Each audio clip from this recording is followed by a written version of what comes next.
In other updates today, the public prosecutor in the Malegaon blast case makes startling revelations against the National Investigation Agency, or the NIA. She alleges that the NIA asked her to go soft on the right-wing Hindu extremists accused in the case, this giving the opposition more opportunities to target the BJP.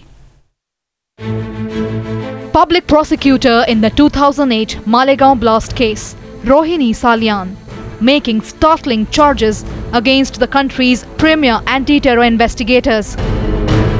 Whatever I have stated, whatever I have given, whatever I have shared, that's the fact. Rohini accusing that the anti-terror agency, the NIA, asked her to go soft on blast accused belonging to Hindu extremist group. I want to stand by the truth and I want to know public to know what is happening. मैं तो already इनको बोली हूँ, मेरे को de-notify करो. मैं NIA के लिए not interested in anymore. That's all.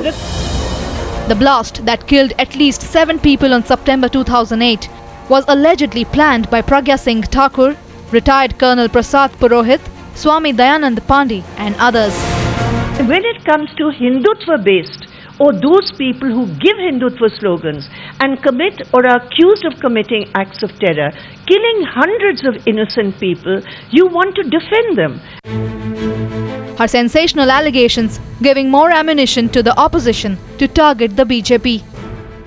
The nation owes an explanation from the Prime Minister and the Home Minister, under whose instruction this concerned NIA officer asked the special police prosecutor to go slow and go soft in this case. So this is very worrisome, and it clearly shows the inconsistent and the hypocrisy of this government, and it also exposes their zero tolerance on terrorism. Demand for explanation only mounting, but Maharashtra Chief Minister dismissing Salyan's allegations. कोणावरही आमच्यातर्फे दबाव नाही आहे आणि ही सगळी जी case आहे ही NIAच्या कडे आहे, त्यामुळे NIAच्या वकिलाशी आणि NIAच्या केसशी राज्य सरकारचा कुठलाही संबंध येत नाही. Those sources within the NIA now tell us that they had taken a decision to de-notify her 3 days back because her 5-year term had come to an end. But Salyan maintains that she made this particular statement because she wanted the people of this country to know how the premier terror investigating organization was being compromised. In Mumbai, with Pradeep Mane, Megha Prasad for Times Now.